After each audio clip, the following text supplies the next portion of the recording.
মেরে যান পাকিস্তান, এ হলো খালেদা জিয়ার কথা। খালেদা জিয়া অসুস্থ, তাকে বিদেশে পাঠাও, আল্লাদের আর শেষ নাই। এখনো লাহোরে সোনার দোকানে খালেদা জিয়ার বড় ছবি আছে, যে ওই দোকানের সোনার গয়না তার খুব প্রিয়। বিভিন্ন সময়ে ক্ষমতাচ্যুত প্রধানমন্ত্রী শেখ হাসিনা প্রকাশ্যে কটাক্ষ করেছেন বিএনপি চেয়ারপারসন বেগম খালেদা জিয়াকে। খালেদা জিয়ার বয়স, শারীরিক অসুস্থতা এবং পরিবারের সদস্যদের শিক্ষাগত যোগ্যতা নিয়েও একাধিকবার মন্তব্য করেন তিনি।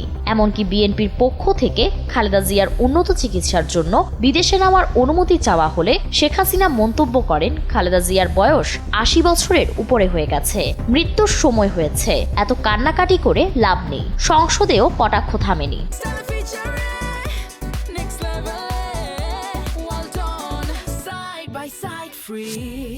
আমি আরেকটা কথা বলতে চাই, খালেদা জিয়া অসুস্থ, তাকে বিদেশে পাঠাও, আল্লাদের আর শেষ নাই। তার লিভার নাকি পচে শেষ। তো লিভার সাধারণত পচলে মানুষ কি বলে সেটা আমি মুখ দিয়ে বলতে চাই না। কি খেলে তাড়াতাড়ি লিভার পচে সেটা তো সবাই জানেন। তবে এসব অশালীন ও ব্যক্তিগত আক্রমণের বিপরীতে বেগম খালেদা জিয়া কখনো শেখ হাসিনা কিংবা তার পরিবারকে নিয়ে কোনো বিরূপ মন্তব্য করেননি। রাজনৈতিক প্রতিদ্বন্দ্বিতার মধ্যেও এই নীরবতা ও সংযম খালেদা জিয়ার মৃত্যুর পর নতুন করে আলোচনায় এসেছে।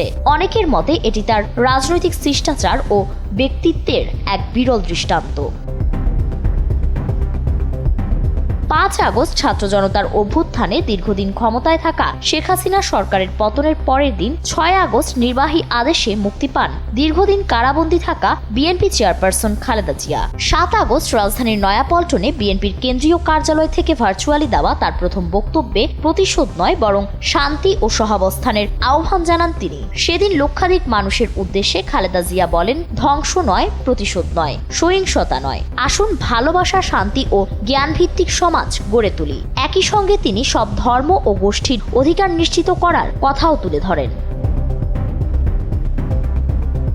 বাংলাদেশের রাজনৈতিক ইতিহাসে এই সংযম ও সদাচরণ এক বিরল উদাহরণ হিসেবেই বিবেচিত হচ্ছে।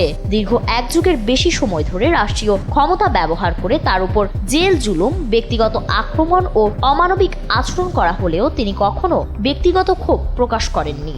প্রতিজ্ঞা করেছিলাম যে ওই ক্যান্টনমেন্টে বসবাস করতে হবে না, যেদিন সবাই বের করে দেবো, বের করে দিচ্ছি। শহীদ প্রেসিডেন্ট জিয়াউর রহমানের মৃত্যুর পর যে বাড়িতে তার জীবনের দীর্ঘ সময় কেটেছে, সন্তানদের বেড়ে ওঠা ও স্বামীর স্মৃতিমাখা সেই ঘর থেকে জোরপূর্বক উচ্ছেদের মুহূর্তে কান্নায় ভেঙে পড়েছিলেন খালেদা জিয়া। তবে ব্যক্তিগত কষ্টকে তিনি কখনো রাজনৈতিক প্রতিহিংসায় রূপ দেননি। ফারিন রহমান প্রীতি, এনপিবি।